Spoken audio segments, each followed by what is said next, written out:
Europe 1 Soir. C'est l'heure du duel d'Europe 1 Soir que vous arbitrez. Nicolas Poincaré, ce soir Renaud Dely du Nouvel Observateur face à Karl Meus du Figaro Magazine. Et pour se poser une question, principalement au lendemain de l'annonce de la fermeture de la dernière usine Le Jaby en France, usine de lingerie, la question c'est: faut-il plus de protectionnisme? Est-ce que c'est une solution réaliste ou bien est-ce un repli sur soi? C'est en train de devenir un des thèmes de la campagne, Karl Meus. Ah oui, c'est un thème, puisque depuis que François Bayrou a sorti son livre État d'urgence, dans lequel il disait qu'il faut produire en France. Alors c'est pas que lui qui a installé ce thème, mais disons que ce thème est devenu l'un des thèmes phares de la campagne. Les principaux candidats ont tous repris cette ancienne. Après, la question, c'est pas forcément seulement le protectionnisme, parce qu'au fond, s'il y avait eu des barrières douanières, s'il y avait du protectionnisme, est-ce que le Jaby aurait pu être sauvé? C'est pas évident quand on voit les coûts de production, le prix de revient d'une pièce. J'ai regardé ça en Tunisie, fabriqué en Tunisie, c'est fait 8 €. En France, c'est 13-14 €. Donc ça veut dire qu'il aurait fallu mettre des droits de douane, mais vraiment très élevés. Donc là, on est vraiment dans le syndrome Muller. Vous vous souvenez, dans la bande dessinée Tintin, le docteur Muller qui kidnappe le petit Abdallah, l'enferme chez lui, tout est verrouillé et il pense que tout est protégé. Ben non, rien n'est protégé, tout le monde peut rentrer. Donc c'est un peu ça le protectionnisme. On croit qu'en fermant toutes les frontières, on est comme le docteur Muller, protégé. Non, c'est pas vrai. Renaud Dely. Le drame de l'affaire Le Jaby, c'est que c'est un schéma très connu, voilà, auquel on a déjà assisté. C'est une forme de cas d'école. C'est-à-dire qu'on a effectivement une désindustrialisation qui touche aussi le textile en France, de longue date. Voilà, l'industrie textile part. On a un actionnaire américain, on a un fonds de pension, on a des fermetures progressives de sites. Au fur et à mesure, on réduit la voilure des sites de production situés en France.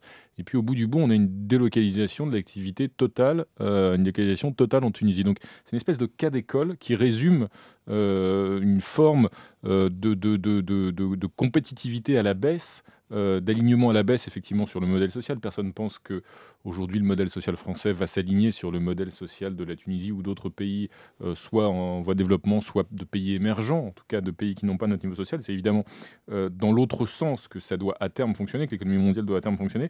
Mais ce cas d'école, c'est vrai qu'il est terrifiant parce qu'on a l'impression que trop longtemps, nos dirigeants politiques, quels qu'ils soient, nos élites, pas uniquement politiques, d'ailleurs économiques aussi, ont considéré que le libéralisme et le fonctionnement de l'économie de marché étaient garants de protection à soi seul et qui s'autorégulaient en quelque sorte et qu'il n'y avait pas besoin de se poser cette question-là. Alors après, protectionnisme, ça veut tout dire et rien dire. Protectionnisme, c'est une forme de régulation c'est pas un gros mot en tant que tel, le mot protectionnisme, mais trop longtemps, je pense que les politiques de droite comme de gauche ont considéré que c'était un gros mot. Hein. Ouais, voilà. Ça l'a été. C'était censé être sale. C'était une forme ça pouvait être considéré comme une forme de xénophobie économique, en quelque sorte. Je pense que ça renvoie à une vraie préoccupation d'une bonne partie des classes, notamment des classes populaires, évidemment, celles qui souffrent de cette mondialisation échevelée, totalement dérégulée, qui sont les premières à souffrir. On le voit là dans le cas de Le Jaby, c'est flagrant. Quand on entendait ces ouvrières à Yssingeaux et qu'on entendait leur émotion et les conséquences terribles que ça a pour elles, on ne peut pas écarter ce terme-là d'un revers de main. Maintenant, reste à savoir le contenu qu'on lui donne. Oui, mais est-ce que c'est la fin d'une sorte d'unanimisme libéral? C'est vrai, Renaud Dely le disait, ça fait quelques années que le protectionnisme, c'était un gros mot. C'est un gros mot, mais en fait, c'est surtout qu'est-ce qu'on met derrière. Le problème, c'est que c'est très facile pour un leader politique de se faire applaudir par toute la population en disant on va fermer les frontières, on va empêcher les produits étrangers de venir chez nous. C'est très facile, sauf on sait que politiquement, techniquement, ça ne marche pas. D'abord parce qu'on est dans un continent européen, l'Union européenne qui empêche de le faire, qu'on sait qu'il y a un certain nombre de produits d'ailleurs qui sont fabriqués en Europe de l'Est, donc ça ne résoudrait pas du tout le problème. Après, moi je trouve que en fait, ce qui se passe chez Le Jaby, et ce qu'a dit Renaud Dely, ça pose la question du coût du travail, plus que du protectionnisme. Et au fond, donc, ça repose la question de la TVA anti-délocalisation. Et ce que veut faire le gouvernement et toutes les questions d'aujourd'hui sur comment rendre les produits français plus compétitifs, c'est bien en diminuant les charges qui pèsent sur les salaires, qui pèsent auprès du patronat. On ne peut pas le faire parce qu'en France, on est vraiment très doué pour essayer de torpiller le plus possible les débats, même s'ils sont bien. Ce débat, il avait lieu en 2007, et on a fait croire, alors que rien n'est prouvé, que 50 à 80 députés UMP avaient été victimes de la TVA sociale. C'est eux qui le croient. Hein. Mais eux, peut-être, mais attends. C'est eux qui le disent. C'est absolument pas prouvé. Au fond, est-ce que les projections qui avaient été faites à l'issue du premier tour, qui donnaient une chambre bleue avec 400 députés, n'a pas démobilisé l'électorat de droite et surmobilisé l'électorat de gauche. Ça serait aussi convaincant, et au fond, ça aurait permis peut-être de faire cette TVA sociale en 2007, qui aurait été beaucoup plus facile que de la faire aujourd'hui. Là où je ne suis pas d'accord avec ce que dit Karl, c'est que la TVA sociale sortie de son chapeau par Nicolas Sarkozy, puis à nouveau rangée parce qu'il n'ose pas en parler devant les syndicats, il va peut-être en reparler dans 10 jours, etc. La TVA dite sociale n'aurait absolument pas empêché la délocalisation de l'activité de l'Ejabi en Tunisie, parce que justement, ce que je disais tout à l'heure, baisser des charges. Mais on ne va pas aligner le coût du travail en France sur le coût du travail en Tunisie. C'est totalement surréaliste. Là, pour le coup, si Nicolas Sarkozy veut se présenter dans quelques semaines avec ce programme-là, je lui garantis pas un succès. Évidemment qu'on ne va pas aligner le coût du travail. Et donc évidemment, non, mais déjà, on peut être un peu plus compétitif. Les revenus salariaux. Si les charges sont plus basses.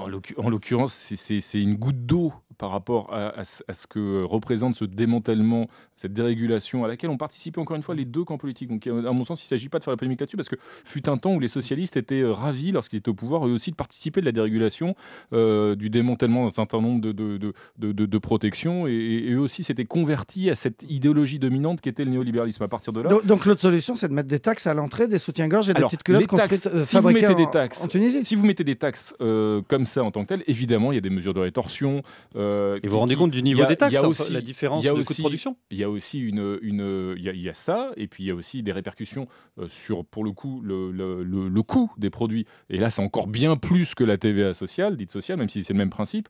C'est qu'effectivement, il y a des répercussions sur le coût, donc sur la consommation, et donc sur le pouvoir d'achat de ceux qui consomment. Donc, au-delà de cette idée de taxe, on retombe toujours sur la même nécessité, qui est celle d'organiser une forme de gouvernance, d'abord à l'échelle européenne, puis au-delà, effectivement, entre grands ensembles, c'est-à-dire une forme de régulation économique qui permette d'aller vers des règles communes, vers une harmonisation des règles fiscales et sociales communes, mais évidemment par le haut, vers le haut. On ne va pas s'aligner, encore une fois, sur le modèle tunisien ou sur d'autres. Évidemment, c'est un effort de longue haleine qui est porté d'ailleurs peu ou prou par tous les gouvernements successifs, mais qui nécessite, on voit bien que ça ne marche pas déjà au niveau européen, mais le problème, c'est qu'aujourd'hui, l'Europe, qui est la première clé d'entrée dans la mondialisation pour les Français, par exemple, dans notre pays, elle est vécue davantage comme un cheval de Troie de la dérégulation que comme une composante participant de la régulation et d'une forme de protectionnisme, justement, vis-à-vis de concurrence extra-européenne. En attendant, qui réclame plus de protectionnisme dans cette campagne? C'est Marine Le Pen, c'est François Bayrou, pas avec les mêmes Arnaud Montebourg. Arnaud Montebourg, mais il n'est pas candidat. Ouais. Et puis surtout, ils n'ont plus le droit à la parole au Parti Socialiste. Ils n'ont plus le droit mais de dire... c'est principalement les trois candidats qui se veulent hors système. Oui, exactement. C'est ceux qui... Alors, ils n'ont pas tous les mêmes propositions, parce que François Bayrou, c'est pas exactement Jean-Luc Mélenchon, c'est pas la même politique économique. Donc là-dessus, il y a quand même des nuances.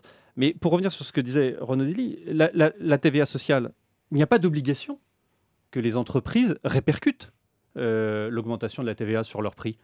Après tout, on l'a vu, et on a déjà un exemple, c'est quand la TVA a augmenté sur la téléphonie mobile, les opérateurs se sont posé la question de savoir est-ce qu'ils allaient augmenter la TVA ou répercuter. Oui, mais eux, ils avaient tellement de marge. Comme on a vu aussi oui, mais donc voilà, on a déjà un exemple d'un secteur. On le sait maintenant, ils ont de la marge augmenter leur téléphone.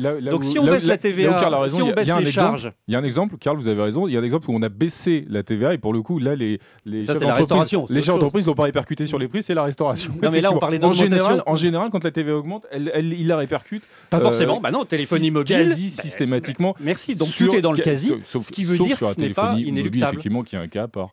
Bon, le parce que c'est un cas concurrentiel. En l'occurrence, là, on parle de réindustrialisation. C'est pas exactement les mêmes enjeux. On aura sûrement l'occasion d'y revenir puisque c'est bien un des thèmes de cette campagne, le protectionnisme. Merci Renaud Dely du Nouvel Observateur, Karl Meeus du Figaro Magazine. Dans un instant, un ravisseur, un kidnappeur rentre dans le studio. C'est lui qui a enlevé le baron Empin il y a 30 ans.